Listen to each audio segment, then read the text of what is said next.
mais um Café com Kardec. Como todos sabem, semanalmente disponibilizamos vídeos aqui no canal do YouTube. Toda semana levamos um tema novo, discutimos alguns assuntos relacionados ao Espiritismo. Então hoje nós trazemos o tema Influência do organismo na manifestação da alma. Então nós sabemos que nós estamos sendo influenciados o tempo todo, mas eu gostaria, João, que você falasse para nós qual seria a influência do organismo em relação à manifestação da nossa alma. Certo. É um tema que causa muitas dúvidas e que nós já tivemos a oportunidade de falar brevemente sobre isso num vídeo passado, intitulado Ser e o Progresso.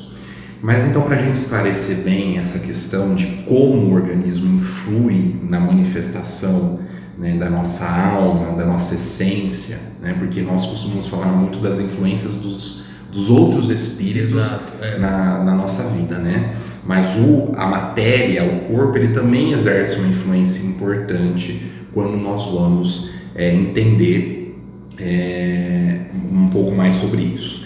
Então, algumas definições têm que estar muito claras no nosso entendimento. Quais são essas definições? São as definições que Kardec nos traz através do ensino dos espíritos sobre a constituição do encarnado, tá? Então, o que Kardec nos traz nas suas mais diversas obras, né? E lá no Livro dos Espíritos ele já apresenta isso, de que quando nós estamos aqui encarnados no mundo corporal, né, independente do mundo que nós estamos, né, nós temos três componentes. O componente mais grosseiro, que é o corpo, tá? O organismo, contendo os órgãos pelo qual nós sentimos e nós interagimos com esse meio ambiente, com esse meio mais material, mais grosseiro.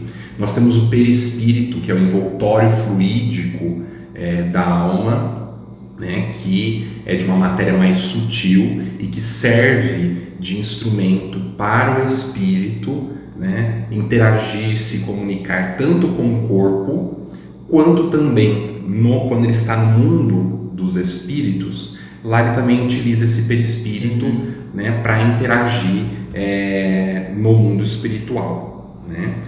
E o último componente, então, que seria a nossa essência mesmo, né, onde está contido, onde é a sede da nossa vontade, dos nossos pensamentos, do nosso senso moral, que seria a alma, a nossa essência, né, aquele princípio inteligente, individualizado, né, que sobrevive à morte do corpo e conserva a consciência de si, tá?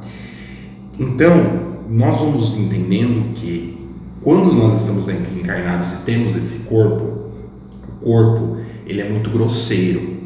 Claro que isso depende do mundo que a gente está, porque conforme os mundos vão progredindo, né, o corpo ele vai se tornando cada vez mais sutil. Exato. A ponto de que naqueles mundos mais avançados, nos mundos celestes, se confunde o próprio corpo com o próprio perispírito, uma vez que ele é muito sutil, né? Se confundem os estados de espíritos desencarnados e encarnados por conta da sutileza desse corpo. Mas nós aqui na Terra, a gente ainda tem um corpo muito grosseiro, né? Muito denso. E por conta disso, a alma, a nossa essência, né, de onde parte todos os nossos desejos, as nossas vontades, os nossos pensamentos, tem dificuldade de manifestar através desse corpo grosseiro, né, o que ela quer, tá? Tanto é que, por exemplo, nós sabemos que quando nós encarnamos, nós perdemos as lembranças que nós guardamos das nossas outras existências, e lembranças essas que nós tínhamos lá no mundo espiritual, exatamente porque como corpo, como organismo, ele não vivenciou essas outras experiências, né? Ele não consegue manifestar, mesmo que a alma contenha essas lembranças, ele não consegue manifestar essas memórias adequadamente, né? O que nós trazemos é sim a intuição, né, de todas essas nossas existências, trazemos lembranças intuitivas, né, trazemos influências dessas existências, né? E que se manifestam de forma inata, mas não a lembrança clara. E Kardec ele vai fazer uma comparação lá no item 368A do Livro dos Espíritos, muito interessante, né? Na verdade ele faz duas comparações aí nessa sequência. Ele compara o corpo com um vidro opaco. Então se a gente pensar, né, que a alma seria como uma vela, como algo que emana luz, né, que seria esses comandos que a alma, né, essas vontades, esses desejos que a alma emana, quando ela chega no corpo, que é mais denso, que seria esse vidro opaco, essa luz ela não consegue passar adequadamente. Sim. Então, o que nós vemos através do vidro é algo totalmente diferente do que realmente foi emanado lá atrás por essa luz. Então, a manifestação da alma fica totalmente comprometida e limitada por essa densidade. Um outro exemplo também é da gente imaginar, né, nós imersos numa água lodosa, né, uma água pesada, barrenta, em que os nossos movimentos, por mais que a gente tenha a intenção de fazê-los, os nossos movimentos ficam extremamente limitados. Totalmente restrito. Né? Uma importante colocação. Então, João, nós já entendemos a questão que o corpo restringe a alma. Tá? E no processo do desencarne, a alma ela se sente ainda delimitada, restrita? Como que é esse processo após o desencarne? Então, isso vai depender do grau de depuração do espírito.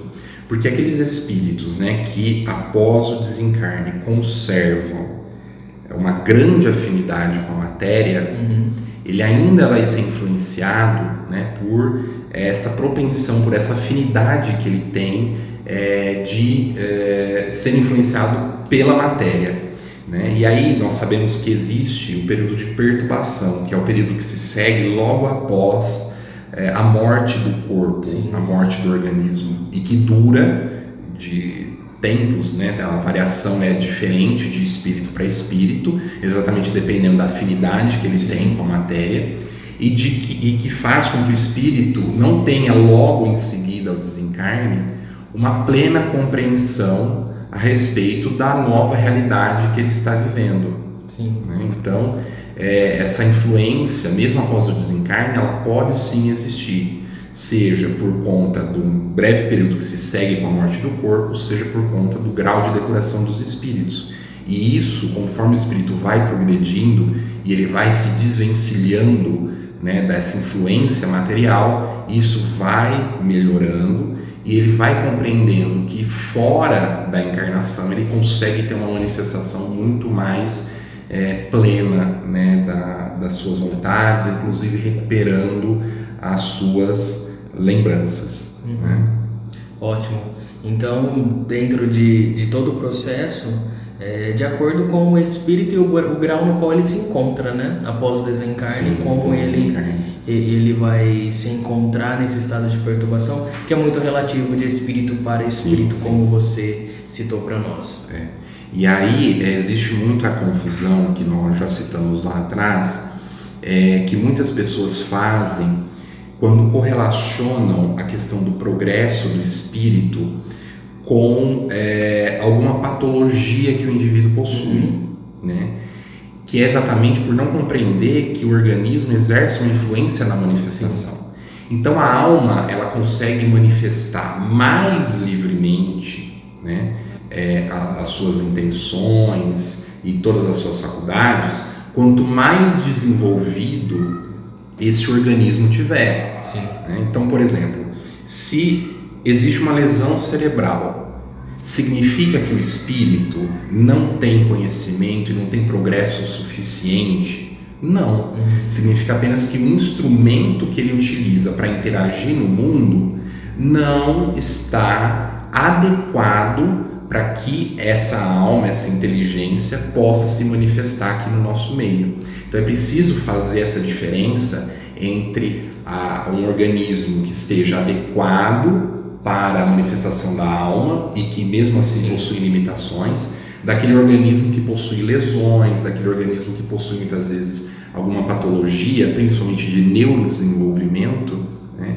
para que a gente não ache que se o indivíduo perdeu muitas vezes uma faculdade ou já nasceu sem ela, de que a sua essência não a possui. Né? Na verdade, pode ser simplesmente pelo fato do corpo estar com alguma lesão e não conseguir se manifestar. Né? Uma comparação também que a gente pode fazer é com o violinista. Né? O violinista, ele pode ser o melhor músico que tiver, o melhor violinista do mundo. Se ele pegar um violino que está desafinado, que está quebrado, Exatamente. que não está adequado para ele expressar a sua arte, né, as melodias não vão sair boas. Né? É diferente de ele pegar um violino bom, afinado e que ele possa então manifestar ao máximo que ele conseguir a sua habilidade. Muito bom, muito bom. Eu agradeço imensamente a todos que acompanharam o vídeo. Uma discussão que a gente ficaria aqui horas trabalhando esse tema, porque é muito interessante entender toda essa influência que a alma sofre, o organismo sofre. Então é um assunto aí que com certeza nós ainda vamos falar em outros vídeos, sempre com muita cautela, estudando as obras de Kardec e buscando a fonte, né? Na fonte todas as informações necessárias e passando, claro, para todos. Bom, para quem não conhece o nosso canal, eu gostaria de pedir para que todos se inscrevam no nosso canal, deixe o seu like, compartilhe os nossos vídeos e também deixe sugestões para os temas futuros, né? Para que a gente possa então trazer muitas dúvidas. A dúvida de um às vezes é a dúvida de todos, né? De muitos outros. Então deixe nas sugestões também os temas para que a gente possa trabalhar em cima e trazer um conteúdo bem bacana aí para todo mundo. Nós agradecemos e até um próximo vídeo.